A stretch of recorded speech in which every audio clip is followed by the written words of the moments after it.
दोस्तों, तुलसी में घर का ऐसा जल भूल कर भी मत चढ़ाना, पूरा घर कंगाल हो जाएगा, घर में गरीबी आ जाएगी। इसी के साथ हम जानेंगे कि किस दिन महिलाओं को तुलसी माँ को कभी भी गलती से भी जल नहीं देना चाहिए, वरना होता है घोर अनर्थ। माँ तुलसी के साथ ही माँ लक्ष्मी भी हो जाती है क्रोधित। तो पूरी जानकारी के लिए वीडियो को अंत तक जरूर देखना। शास्त्रों के अनुसार जहाँ पर तुलसी का पौधा होता है तो वहाँ पर साक्षात महालक्ष्मी अस्थायी रूप से वास करती हैं। आपको बता दें कि जो व्यक्ति सही तरीके से तुलसी की पूजा पाठ और देखभाल अगर कर लेता है तो सदैव महालक्ष्मी उसके घर में अपना स्थान बना लेती है। लेकिन तुलसी के कुछ वास्तु नियमों को आपको ध्यान में रखना अवश्य है। ऐसे में आइए उन वास्तु नियमों के बारे में जानते हैं। नंबर 1, नियमित तौर पर तुलसी के दर्शन करने और हाथ जोड़ने से व्यक्ति के सभी पाप खत्म हो जाते हैं। ऐसे में उसके अंदर एक नई ऊर्जा का संचार होता है जो उसे कामयाब बनाती है। नंबर 2, शास्त्रों के अनुसार तुलसी माता अगर जिस व्यक्ति पर मेहरबान हो जाए तो उसे रंग से राजा बना देती है। इसीलिए माता लक्ष्मी की सच्चे दिल से जो व्यक्ति पूजा पाठ करता है उसे उसका फल अवश्य मिलता है। नंबर 3, तुलसी के पौधे में प्रतिदिन पूजा पाठ और शाम को दीपक जलाने से व्यक्ति की सभी इच्छाएं पूरी होती है। नंबर 4, यदि आपका कारोबार कम चलता है या पूरी तरह से ठप हो गया है तो ऐसे में आप परेशान ना हो। हर शुक्रवार के दिन तुलसी के पौधे में कच्चा दूध चढ़ाते रहे, आपकी परेशानी जल्द ही दूर हो जाएगी। तुलसी माता अपने भक्तों को कभी भी निराश नहीं करती। नंबर 5, जहाँ पर अस्थायी रूप से नियमित तौर पर तुलसी में दीपक जलता है तो भूलकर भी भूत प्रेत आत्मा उस घर में भटकती भी नहीं है, बल्कि जहाँ पर तुलसी का पौधा लगा होता है तो उस घर से नकारात्मक ऊर्जा कोसों दूर रहती है। नंबर 6, अगर आपके घर में पैसों की तंगी रहती है और घर की जमा पूंजी धीरे धीरे कम होती जा रही है तो ऐसे में आप तुरंत तुलसी का पौधा घर पर ले आएं और नियमित रूप से उसकी पूजा करें और देखें तुलसी माता का चमत्कार। नंबर 7, 100 गुना फल की प्राप्ति के लिए विष्णु भगवान की पूजा में तुलसी के पत्तों का बहुत महत्व है। कहते हैं अगर आपके पास भगवान को चढ़ाने के लिए कोई भोग ना हो तो केवल तुलसी का पत्ता चढ़ा दें, वह प्रसन्न हो जाती है। वैसे तो प्रत्येक देवी देवता की पूजा में तुलसी दल का उपयोग किया जाता है, लेकिन भगवान शंकर और गणेश की पूजा में तुलसी का उपयोग नहीं किया जाता। नंबर 8, अगर आपके बच्चे को किसी की बुरी नजर लगी है तो उसे बचाने के लिए तुलसी के 7 पत्ते और 7 काली मिर्च के दाने मुट्ठी में लेकर बच्चे के सिर से पैर तक 7 बार उतारकर घर के पीछे की तरफ रख दें, सब ठीक हो जाता है।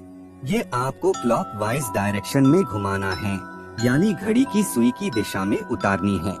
नंबर 9, परेशानी को जड़ से खत्म करने के लिए और बीमारी को दूर भगाने के लिए शाम होने से पहले 4-5 तुलसी के पत्ते तोड़कर तकिए के नीचे रखकर सो जाएं और सुबह होने के बाद कुछ पत्ते खा लें। धीरे धीरे आपकी सभी समस्या खत्म हो जाएंगी।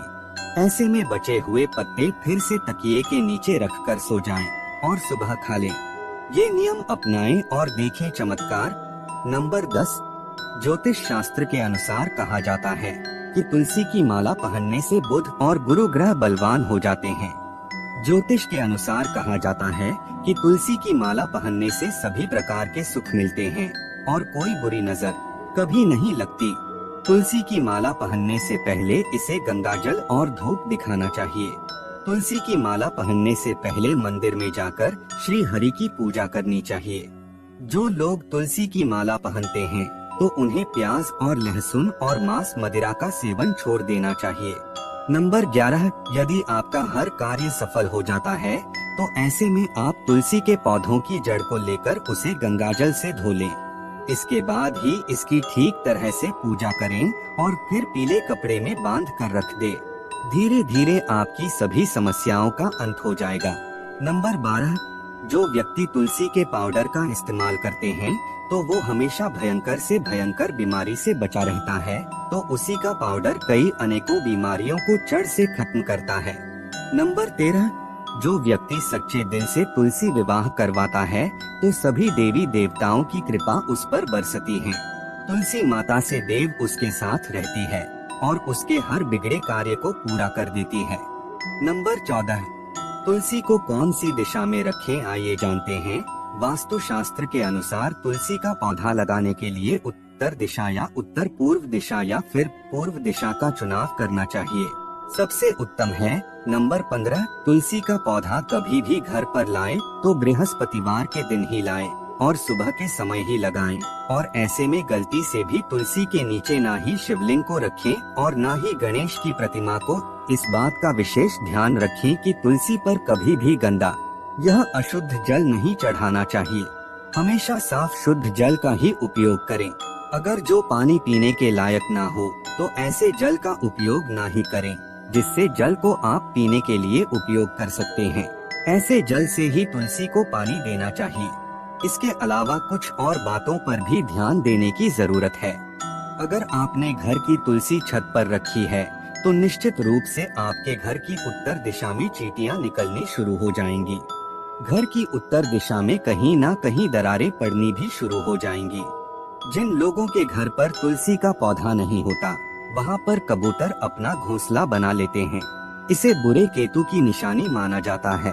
ध्यान देने वाली बात यह है कि दक्षिण पश्चिम में और दक्षिण में हमेशा श्यामा तुलसी रखी जाती है। श्याम तुलसी में पत्तियां बिल्कुल हरी और बड़ी होती है। इससे तुलसा जी भी कहते हैं। तुलसा जी को दक्षिण दिशा में रखने पर वास्तु दोष दूर होता है। दोस्तों, तुलसी को घर की छत पर रखा शुभ नहीं माना जाता। अगर आपके पास उसी जी को छत पर रखने के सिवाय कोई और जगह नहीं है, एक विशेष उपाय करें। तुलसी को कभी भी अकेले न रखें। हमेशा उसे केले के पौधे के साथ रखें। दोनों पौधे बिल्कुल साथ में रखें और इसे मौली से बांध लें। इससे आपको वास्तु दोष की हानि नहीं होगी।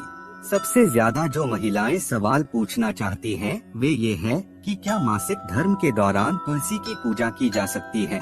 क्या महिलाएं तुलसी को मासिक धर्म के दौरान जल चढ़ा सकती है या नहीं?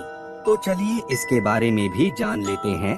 दोस्तों, मासिक धर्म के दौरान औरतें अपवित्र होती हैं और इसीलिए मासिक धर्म के दौरान कुछ काम ऐसे हैं जो नहीं करने चाहिए। जैसे अचार को हाथ नहीं लगाना चाहिए, वो खराब हो जाता है। मंदिर नहीं जाना चाहिए, चौराहे पर नहीं जाना चाहिए, क्योंकि इससे बुरी नजर लग सकती है। ऐसे ही पौधों में पानी भी नहीं देना चाहिए, इससे पौधे सूख जाते हैं। और कोई भी धार्मिक कार्य भी नहीं करने चाहिए। इसीलिए आपको मासिक धर्म के दौरान तुलसी को जल भी अर्पण नहीं करना चाहिए। तुलसी व्रत भी नहीं करना चाहिए। तुलसी के पास भी नहीं जाना चाहिए, वरना तुलसी का पौधा सूख सकता है। तुलसी अपवित्र हो जाती है। तुलसी की पवित्रता का खास ख्याल रखा जाना चाहिए। मासिक धर्म के दौरान चौथे दिन स्नान करने के बाद ही आपको कोई धार्मिक कार्य करना चाहिए। दोस्तों, वीडियो में दी गई जानकारी अगर आपको अच्छी लगी है, वीडियो को लाइक करना, चैनल को सब्सक्राइब करना मत भूलना। और हाँ, अगर आप भी जानना चाहते हैं कि ऐसी स्त्री घर में देवी लक्ष्मी कभी प्रवेश नहीं करती, तो आप इस वीडियो पर क्लिक करें और जान ले। तो मिलते हैं अगली वीडियो में। बहुत बहुत धन्यवाद।